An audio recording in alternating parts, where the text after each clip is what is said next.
Mr. Speaker, does the vote on the tobacco tax increase effectively put a stake in the heart of related revenue issues like the internet sales tax debate or auto sales tax? Are those now issues with stakes in their heart? I don't necessarily think so. I see those as many different issues. I know Representative Funderburk worked very hard on the streamlined sales tax internet issue over the last few years, and several of my other colleagues who are returning have also worked very hard on that issue. That's more of an issue of fairness and looking at closing loopholes. But we can do it in a revenue-neutral way. I know Representative Koenig came up with a revenue-neutral way to close those loopholes and move forward on those issues. The tobacco tax was a flat-out increase. It was an increase of, if you did the math, over 700%. And in these challenging economic times, Missourians were simply not willing to put that on the backs of the poor or on the backs of Missouri small business owners.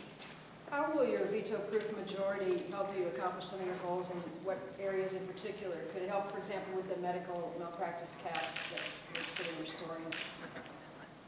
Virginia, that's an excellent question, because we are going to have some major issues to confront.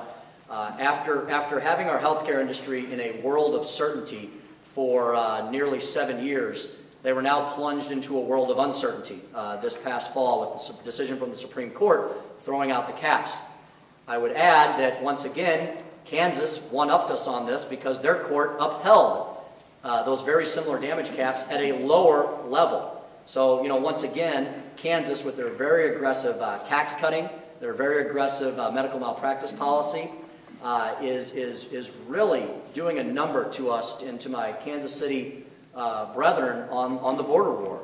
And I can tell you, the healthcare community, the providers, the doctors, those who have to take care of the patients, the nurses, the hospitals that provide so many jobs, they view that Supreme Court decision as one of the worst economic disasters looming for their industry in the future, unless we do something to act and fix it.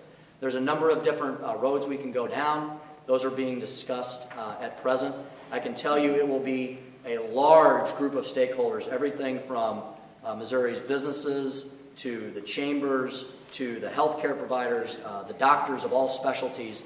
They're extremely worried about this. The healthcare industry has informed me that over the last 7 years since healthcare reform went into effect, over $23 million has been able to be pumped directly into the healthcare system as a direct result of that tort reform. That's all now at risk.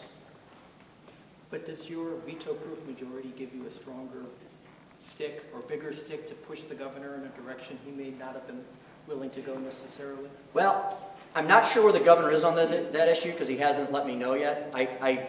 I do know who his campaign supporters were, and that worries me a little bit, because those are maybe two of the groups that will, well, one of the groups that will be on the opposite side of the issue from us on this. But I have faith that our governor, based upon the results of this election and the continuing, I think he'll be willing to work with us on this issue. I really do have hope for that. I think he's a very smart politician, and I think he will see that the people of the state of Missouri want a healthcare system that is efficient, cost-effective, and allows doctors to do their job. We have time for one more question. What about tax credits? What are you going to do with tax credits? The practice of your predecessor of appointing a few Democrats to chair committees? Okay, wait. So on tax credits, that's going to be all. I don't know that is a. I mean, it's an important issue. But our economic development umbrella is going to be a lot broader than just deciding what tax credit programs to create or eliminate. It's going to be much broader than that. And I'm sorry, what was the question over here? Oh, sorry. Are you thinking of following your predecessors' practice of appointing a few Democrats to chair committees, or not? We're going to be reviewing all committees in the next few weeks and deciding what decisions to make.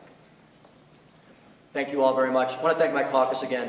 Excellent night last night. Thank you.